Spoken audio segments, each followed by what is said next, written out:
Hey, welcome back. I'm Bill Good. This is Contact Management 102.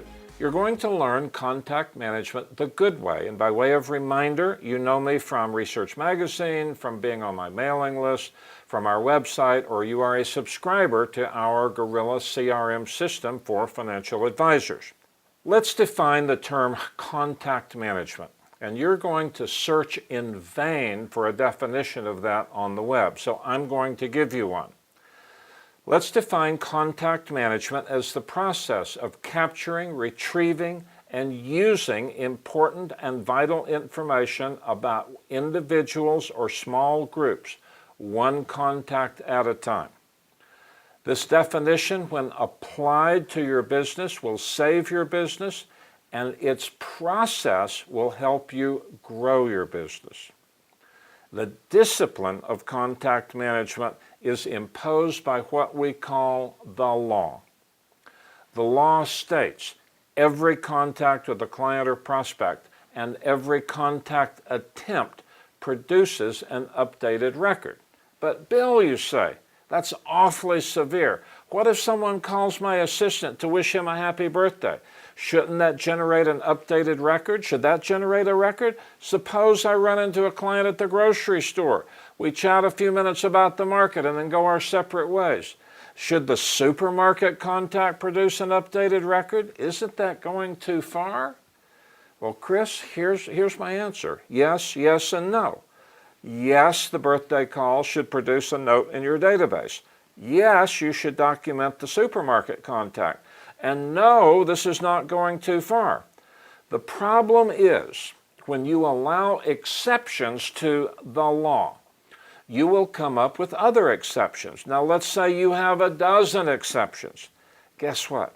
Neither you nor anyone on your team can remember exactly what those exceptions are. And now it becomes a free-for-all, and soon your documentation process has collapsed. One of these days, Chris, you're going to get that hated complaint letter, and it's going to say, gotcha. So let's remind you that what we're doing is documenting each contact, and the reason is to save your business and to grow your business. Let me remind you that it's not just you need to document every contact. The law says you document every contact and every contact attempt. So you need to document a no contact. Suppose your assessment of the risk of an investment has changed, and you now believe a particular investment falls outside the risk profile of a given client. Assume this is not a discretionary account. You call one of your clients 6 times. You leave 6 voicemail messages.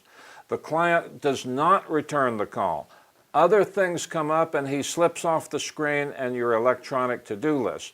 Some months later, you get a letter from the senior partner of Grab 'em and Hold 'em advising you that your failure to communicate change the risk factors in XYZ has caused your client, or the attorney is writing it, has caused our client a substantial loss.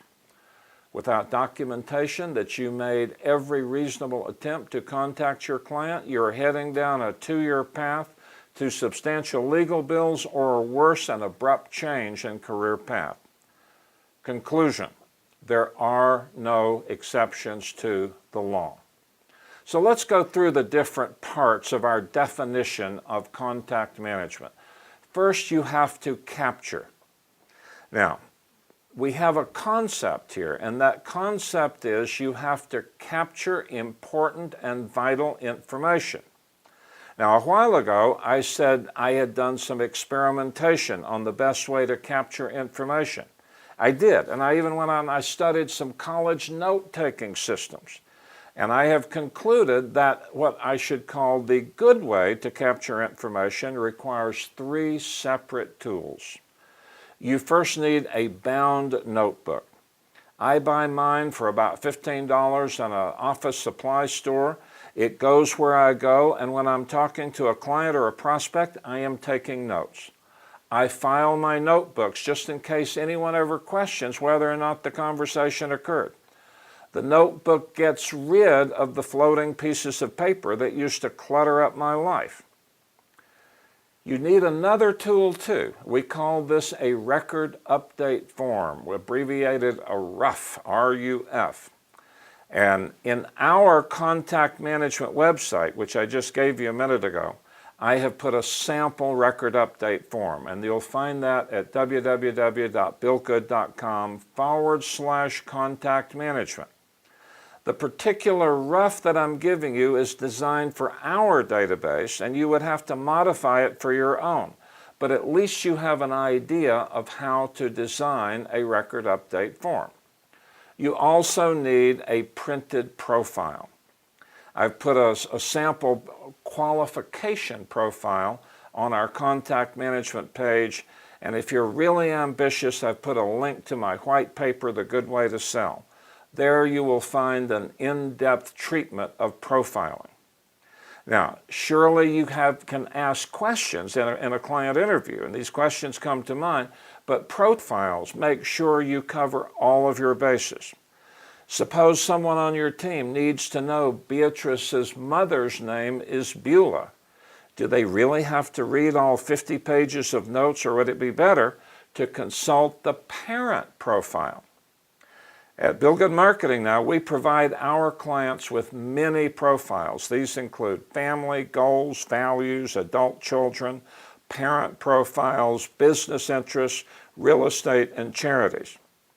Sometimes you will take notes on the profile itself, and sometimes you'd add the notes to the profile after a call. Using a profile enables you and your team to know where vital information is kept in your database, and we consult at Bill Good Marketing electronic profiles, and that's where we put the data in our database. So we have a special way to put profile data in your database. Now, once you have captured important and vital information, it has to be recorded. Your free-form notes that you scribbled in your notebook may make sense immediately after a meeting, but in just an hour or a few days, you will look at those notes and you'll go, Now, while everything is fresh in your mind, you need to review your notes and mark the different categories of information. This enables you to dictate straight through and instruct your computer operator what to do with each piece. As I review my own notes, I mark them with these codes. The letter C equals new or changed contact information, such as phone, nickname, new email address. F is a fact, who, what, where. Example, Bob and I met at our office. We reviewed his bond portfolio. A equals action. He wants me to call him next month to set up an education plan for his grandkids. S equals vital sales information. This is information needed to push a sale forward. It might be something like kids are not savers, wants to make sure grandkids get education. P equals vital personal information. Bob is going to the Mayo Clinic next month. Something not right with lower back, okay? That's one of those vital pieces of information that would absolutely go in the vital information section of your website. F equals family information. Mom will be coming to visit next month, something like that. G equals goal. Grandkids' education is not covered, so they won't have to work, all right? With your notes reviewed and marked, now you can dictate them. And I do want to say, the best way, in my opinion, to record the information once you've analyzed your notes is CopyTalk. CopyTalk is a dictation service. I have used it for years. I have recommended it to countless hundreds of my clients. And in less than 4 minutes after I finish a call, I can dictate what happened and instruct my assistant what to do with the information. Now, I dictated about 140 words a minute, so a 4-minute dictation would type out at nearly 2 single-space pages. If you're trying to type your notes into your database yourself, you're probably typing at 20 to 30 words a minute. So in 4 minutes, you might get 100 words. Is that enough? Not even close. Now, suppose you don't have an assistant to copy and paste your CopyTalk notes into your database.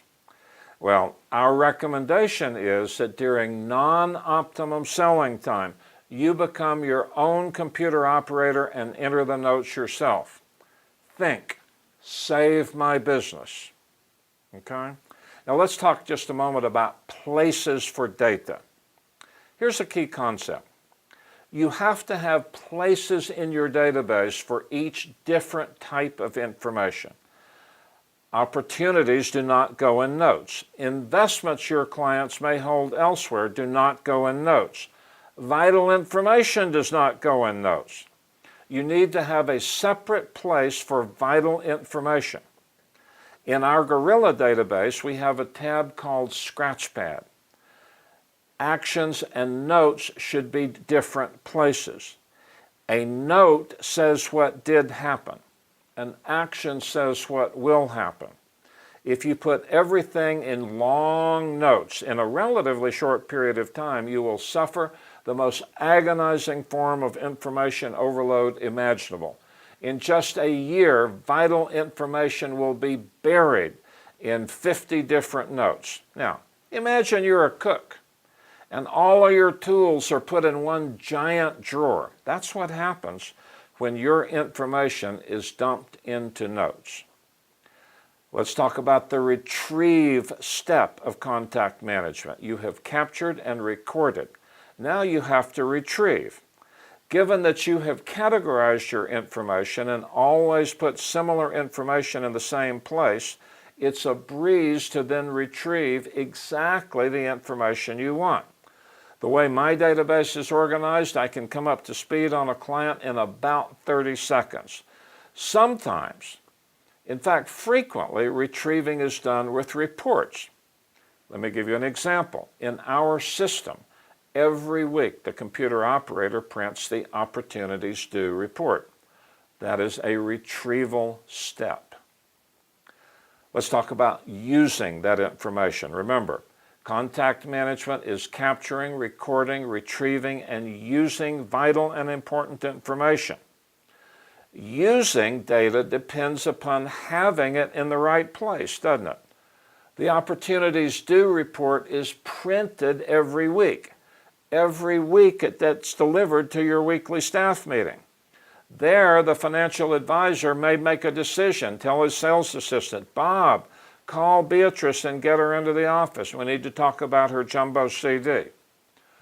Obviously, being able to use information depends on properly capturing, recording, and retrieving it. So let's summarize. So what you have to do is have good contact management. That requires a discipline. It requires that you follow the law. We have put a few little goodies for you over on our website at billgood.com/contact management. Registration is required, but it's all free. So here's my final recommendation. Follow the law. Capture, record, retrieve, and use information about clients and prospects. In the process, grow your business. One last point. If you would like information on our system, please call Jill Webster at 888-485-7303. And that is the end of this broadcast. So thank you very much.